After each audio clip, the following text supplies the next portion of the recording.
Halo teman-teman, bantu channel ini untuk berkembang ya. Klik tombol subscribe dan jangan lupa untuk like and share video ini. Terima kasih dan selamat mendengarkan.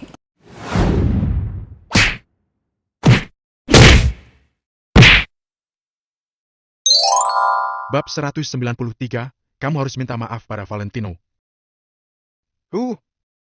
Aku kasih tahu kamu Valentino, walaupun kamu bermarga Wijaya, tapi kamu tetap saja bukan keluarga Wijaya dari kota Miracle, betul, kan?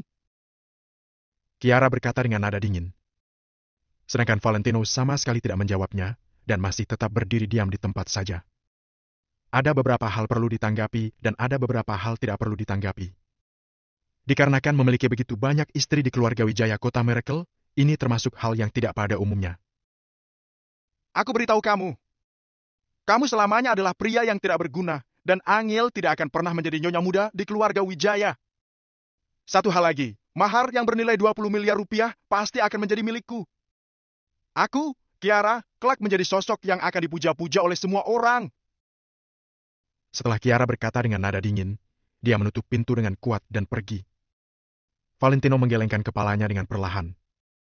Di dunia ini ada beberapa orang sangat suka hidup di dalam dunia mimpinya sendiri. Sungguh menyedihkan, tapi itu pun tidak ada hubungannya sama sekali dengan Valentino. Setelah Valentino menunggu kurang lebih 1 jam, Angel keluar dari gedung perusahaan dengan terburu-buru. Di pandangannya Valentino, Angel sepertinya cukup panik setelah melihat langit, kemudian langsung berhenti di samping jalan untuk naik taksi. Tit, Valentino dengan tersenyum menekan klakson mobil. Angel pun menoleh, setelah memastikan dengan jelas bahwa itu mobilnya Valentino, dia pun menjadi sedikit terkejut. kamu ternyata tidak pergi. Bukankah aku sudah bilang kalau urusannya itu lama, lalu aku suruh kamu pergi saja? Angel berjalan ke depan mobil dan berkata dengan heran. Lagi pula masih harus datang kemari menjemputmu juga. Ayo cepat naik dulu. Valentino tersenyum, dan setelah menunggu Angel naik mobil, mulai menjalankan mobilnya. Sekarang hubungan mereka berdua sungguh berubah drastis, sama sekali tidak terasa canggung seperti dulu lagi. Mereka berdua seperti sepasang kekasih yang baru berpacaran saja, penuh dengan suasana romantis. Setelah akhir-akhir ini melewati berbagai hal, Angel pun juga sudah menerima Valentino dengan sepenuhnya. Ada yang tidak beres. Di dalam mobil ini ada aroma parfum lain.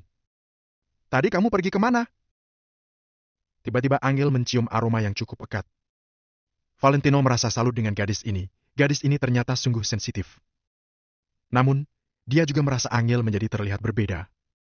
Jika Angel yang dulu, jangankan parfum, bahkan jika melihat Valentino berjalan dengan perempuan lain saja, dia tidak akan bertanya sedikit pun. Sekarang, Angel terlihat sedang cemburu. Ayo pergi. Aku akan menjelaskannya di jalan. Valentino berkata dengan tidak berdaya, lalu mengemudikan mobil pergi dari gedung perusahaannya keluarga Kusuma. Di jalan, Valentino pun menjelaskannya pada Angel. Valentino sama sekali tidak berniat untuk menipu Angel dan bicara jujur atas kedatangannya Kiara. Namun, tidak mengatakan apa yang telah diperlakukan Kiara padanya, hanya mengatakan Kiara menanyakan identitasnya. Angel pun tidak banyak berpikir, karena Angel tahu jelas bahwa Kiara sejak dulu sangat membenci Valentino. Terlebih lagi, Angel tidak akan pernah menyangka bahwa Kiara yang sebagai kakak sepupunya mempunyai perasaan terhadap Valentino yang sudah menjadi pacarnya, kan? Namun, kadangkala, aku juga merasa bahwa jika kamu bukan dari keluarga Wijaya di kota Miracle, maka bagaimana kamu bisa melakukan hal-hal seperti itu? Angel melihatnya sambil mengerutkan alis. Bukankah kamu sama sekali tidak berharap aku adalah tuan muda dari keluarga Wijaya di kota Miracle? Valentino berkata sambil tersenyum. Aku tentu saja tidak mengharapkannya. Keluarga Kusuma yang hanya begitu besarnya saja. Hati semua orang di keluarga sudah begitu liciknya dan ingin saling menjatuhkan. Keluarga besar seperti keluarga Wijaya dari kota Miracle itu, bukankah lebih tragis lagi? Mungkin saja akan seperti zaman kekaisaran. Angel sungguh tidak menyukai kehidupan seperti itu. Jadi, karena kamu tidak menyukainya, maka aku hanyalah seorang Valentino milikmu yang sama seperti orang biasa pada umumnya. Valentino berkata dengan tersenyum dan dengan nada main-main. Cih, siapa juga yang menyukaimu? Wajah Angel sedikit merah. Dengan segera, Valentino telah mengantarkan Angel ke depan gedung rumah sakit. Namun, Valentino tidak ikut naik, karena takut menyinggung Jenny. Valentino pun tidak berniat untuk membuat masalah. Kamu sungguh tidak ingin naik? Tanya Angel. Tidak, aku tunggu kamu turun saja, lalu pulang bersama-sama. Valentino menganggukkan kepala. Kalau begitu, kamu pergi saja. Malam ini, aku akan tinggal di rumah sakit untuk menjaga Jenny, juga sambil melihat apakah ada gejala lainnya. Ucap Angel. Setelah Valentino berpikir sejenak, dia pun tidak banyak bicara dan mengucapkan selamat jumpa, lalu pergi dari rumah sakit. Di ruang rawat inap Jenny, semua teman sekelasnya pun telah pergi satu demi satu. Awalnya Ellen ingin tinggal untuk menemaninya, tapi tidak disetujui oleh Jenny. Jenny pun bukan orang bodoh, mempercayai mulut Ellen yang mengatakan bahwa anggur kristal itu diambil sendiri oleh Valentino dari Hat Club. Namun, itu adalah perakirannya Cindy, jadi tidak ada yang berani meragukannya. Kakak, coba beritahu aku. Sebenarnya apa yang terjadi dalam 2 hari terakhir ini? Sebenarnya apa yang sudah dilakukan oleh Valentino? Semalam aku bertanya, tapi kamu tidak menjawab dan hari ini kamu harus memberitahuku. Angel yang baru masuk ke ruangan Jenny langsung disambut oleh satu pertanyaan itu. Pertanyaan yang terus dilontarkan oleh Jenny ini membuat Angel tercengang. Kenapa kamu tiba-tiba bertanya seperti itu? Tanya Angel dengan sedikit heran. Anggur kristal yang dibawa oleh Valentino adalah asli, dan semua barang-barang itu berasal dari Hat Club. Jenny yang awalnya tidak ingin mengatakannya, tapi tetap saja mengatakannya. Lagi pula, ini adalah kenyataannya. Apa? Apa yang kamu katakan? Angel tercengang, kemudian berteriak dengan sedikit terkejut. Bahkan jika Angel yang sudah mengetahui bahwa identitas Valentino tidaklah begitu sederhana. Angel tetap saja tidak menyangka bahwa semua barang-barang yang dibawa oleh Valentino berasal dari Hat Club. Mendengar perkataan mereka, Hat Club itu seperti tempat istana kaisar, barang-barang di dalamnya itu sangatlah berharga seperti emas. Emas masih mempunyai harga, tapi barang-barang di Hat Club bukanlah barang yang bisa dibeli dengan uang. Bagaimana bisa Valentino mendapatkannya? Kak, coba kamu jujur. Kemarin malam kamu tidak menjawabnya. Sekarang kamu harus menjawabnya. Kalau tidak, aku akan marah sungguhan. Desak Jenny. Tidak tahu identitas apa Valentino itu. Ternyata barang-barang yang diambilnya itu adalah asli. Jika demikian, maka kamu dulunya telah salah memandang dirinya. Kamu tidak hanya menjatuhkan barang-barang yang dia bawa, tetapi juga mengusirnya. Apakah kamu pikir itu memang sudah seharusnya? Kamu harus meminta maaf pada Valentino. Angel kembali merespons, dan dengan wajah serius melihat Jenny. Apa? Kak, apa kamu sedang tidak bercanda? Menyuruhku untuk meminta maaf pada Valentino? Jenny dengan rasa sulit mempercayainya menjulurkan tangan dan menunjuk hidungnya sendiri. Bukankah sudah seharusnya meminta maaf atas kesalahanmu sendiri? Angel berkata dengan tegas. Aku tidak akan pernah meminta maaf padanya. Dia sendiri pun tidak pernah melakukan suatu hal untuk keluarga kita. Aku dengar ibu bilang kalau bibi kedua akan membeli perumahan, sedangkan kita hanya tinggal di rumah kecil itu. Dan kalau Valentino memang orang yang hebat dan punya uang, maka kita sudah pindah ke rumah yang lebih bagus. Kalian sudah 3 tahun menikah. Apa yang bisa dia berikan untuk kita? Apa yang pernah dia berikan pada kita? Semakin lama, amarahnya Jenny semakin menaik. Mengungkit bibi kedua yang ingin membeli rumah, Angel pun merasa sedikit pusing. Bagaimanapun, Valentino yang sekarang ini bukanlah seperti Valentino yang kamu pikirkan itu. Beberapa waktu akhir ini, dia telah berubah drastis. Angel tidak tahu bagaimana menjelaskannya pada Jenny. Bab 194, bertemu musuh di perumahan di Jing Oriental. Karena Jenny sudah memiliki prasangka buruk terhadap Valentino, Jenny sama sekali tidak percaya meski sudah diberikan penjelasan. Kecuali kalau Jenny melihat langsung kemampuan Valentino, barulah dia akan mempercayai bahwa sekarang Valentino sudah benar-benar berbeda. Tapi aku lihat dia masih seperti dulu. Yang berbeda hanyalah dulu dia hanya makan dan menunggu mati. Tapi sekarang dia makan dan menunggu mati sembari mengendarai BMW. Hanya sesederhana itu. Ujar Jenny dengan nada sinis. Sebelumnya Jenny masih merasa sedikit bersalah terhadap Valentino. Tapi begitu melihat Angel berpihak pada Valentino, rasa bersalah Jenny sontak lenyap. Angel hanya menghela napas tanpa berbicara.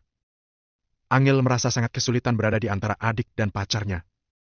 Sepertinya aku harus mencari waktu agar Valentino bisa berbincang baik-baik dengan Jenny, agar kesalahpahaman mereka bisa diselesaikan, pikir Angel. Keesokan harinya. Pagi-pagi buta, Valentino sudah mengendarai mobilnya menuju area huni orang kaya di perumahan di Jing Oriental. Area perumahan di Jing Oriental sangat luas. Perumahan ini terletak di bagian timur provinsi, ia tampak seperti seekor naga yang menghadap ke seluruh kota Nio. Sebelum tiba di tujuan, Valentino sudah melihat desain megah dari perumahan di Jing Oriental.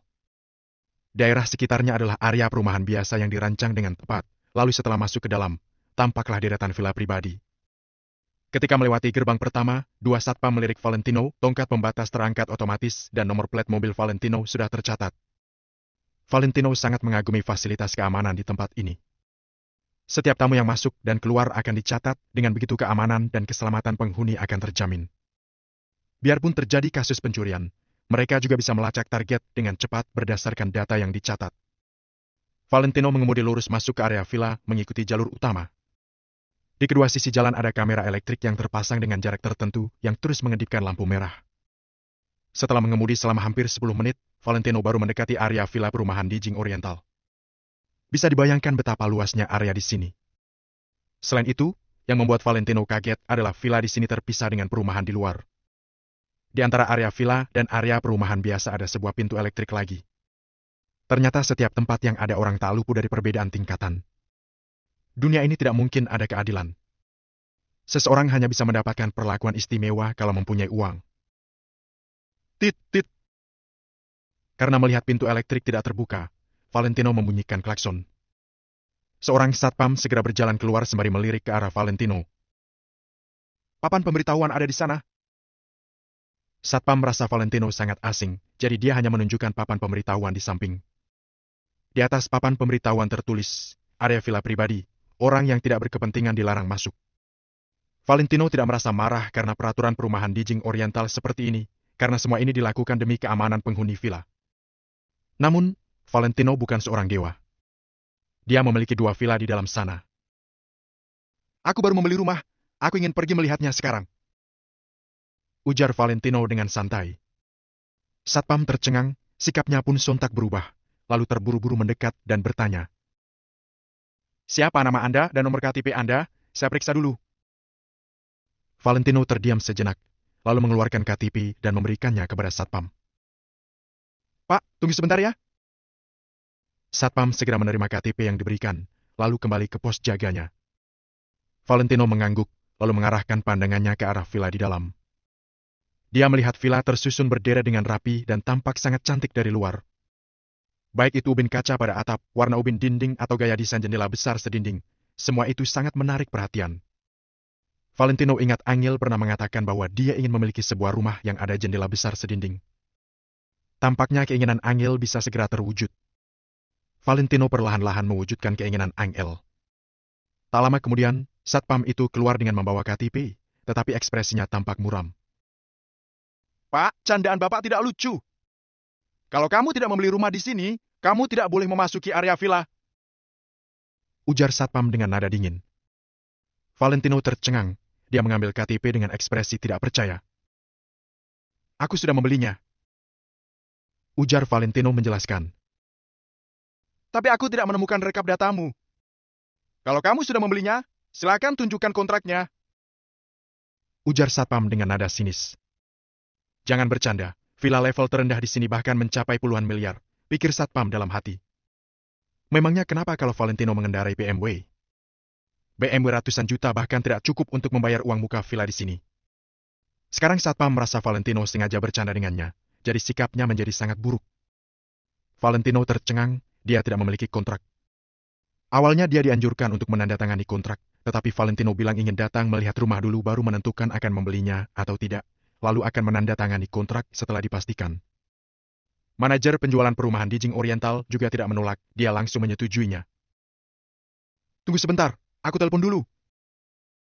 Valentino berpikir sejenak, dia teringat manajer itu memberinya sebuah kartu nama. Sekarang kartu nama itu berfungsi. Hanya saja, setelah Valentino mencari di sakunya, dia tidak menemukan kartu nama itu. Pak, geserkan dulu mobilmu, jangan menghalangi orang lain. Tidak ada gunanya kamu menelpon orang. Area villa perumahan di Jing Oriental ini hanya bisa dimasuki oleh pemilik atau tamu yang dibawa oleh pemilik, kamu tidak bisa masuk. Ujar satpam dengan ekspresi sinis. Kamu bilang boleh masuk kalau penghuni membawa tamu masuk, jadi bagaimana kamu tahu bahwa aku bukan sedang menelpon pemilik? Ujar Valentino sembari tertawa. Satpam tercengang dan tampak canggung. Dia merasa Valentino seharusnya tidak mengenal pemilik area villa, Jadi dia langsung melontarkan perkataan itu tanpa berpikir. Tit, tit, tit. Pada saat ini, terdengar suara klakson yang terkesan terburu-buru dari belakang. Valentino menoleh, dia melihat sebuah Mercedes-Benz 320 hitam yang harganya mencapai 2 miliar. Oh, Pak Wilhelm sudah pulang ya? Satpam tercengang, lalu dia segera ingin menaikkan tongkat penghalang. Satpam pun mendesak Valentino. Pak, cepat geser mobilmu. Kalau begitu, biarkan aku masuk. Aku sudah membeli rumah di sini. Ujar Valentino dengan tak berdaya. Tidak boleh. Aku tidak melihat datamu di dalam sistem. Kamu tidak boleh masuk. Sudahlah, jangan membuang-buang waktu. Kamu ingin pergi atau tidak? Kalau tidak, aku akan memanggil mobil derek. Ujar Satpam dengan nada kesal. Tit, tit. Mercedes-Benz di belakang membunyikan klakson lagi. Segera setelah itu, pintu mobil terbuka dan turun seorang wanita. Wanita itu mengenakan gaun merah, rambutnya bergelombang berwarna kuning keemasan. Dia memakai sepatu hak tinggi sehingga terdengar bunyi klotak saat dia berjalan. Valentino menoleh, dia pun tersenyum dengan penuh makna. Kota Neo benar-benar sangat kecil. Pikir Valentino. Valentino tak menyangka bahwa dia bisa bertemu kenalan di perumahan di Jing Oriental. Ternyata wanita berpakaian merah ini adalah Chloe yang sudah beberapa saat tidak bertemu.